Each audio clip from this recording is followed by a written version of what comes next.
বিধানঘটা উচ্চ মাধ্যমিক বিদ্যালয়ৰ বিধানঘটাবাসী ৰাইজ লগতে মোৰ কাৰ্যালয়ৰ মোৰ সহকৰ্মীবৃন্দ আৰু অংগনবাড়ী কৰ্মী সহায়িকা। আচলতে আজি আমাৰ গাঁৱৰ ৰাইজ লাগিছিল। এইখিনি সময়ত মোৰ উপৰোক্ত বক্তাসকলে যিখিনি কথা কৈ গ'ল মই জানো তেওঁলোকে জনাটো অত্যন্ত প্ৰয়োজন আছিলে। সেইখিনি আমাৰ জনজাতীয় গৌৰৱ দিৱস উদযাপন কৰাৰ লক্ষ্যই হৈছে আমাৰ চৰকাৰী বিভাগসমূহৰ পৰা কি আঁচনিৰ দ্বাৰা আপোনালোকে উপকৃত হ'ব পাৰে, নহয়নে?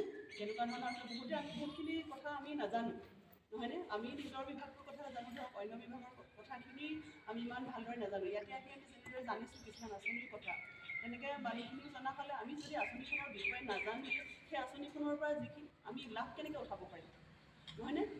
চৰকাৰে বিভিন্ন ক্ষেত্ৰৰ যোগেদি বিভিন্ন বিভাগৰ যোগেদি জনহিতাৰ্থে বিভিন্ন ধৰণৰ আঁচনি উলিয়াই আছে, কিন্তু আমাৰ কি হ'ল আপোনাৰ জনসাধাৰণ কিন্তু সেই আঁচনিখিনিৰ বিষয়ে সজাগ নহয়।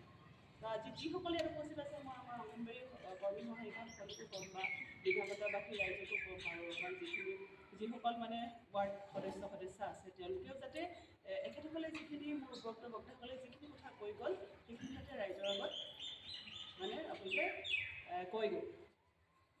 আৰু আমি চাওঁ আমাৰ অংগনবাড়ী কেন্দ্ৰসমূহৰ যোগেদি আমাৰ ছ'চিয়েল ৱেলফেয়াৰ ডিপাৰ্টমেণ্টে একচুৱেলি এটা ছ'চিয়েল ৱেলফেয়াৰ ডিপাৰ্টমেণ্ট নহয় কিন্তু দেই, আমাৰটো হৈছে উমেন এণ্ড চাইল্ড ডেভেলপমেণ্ট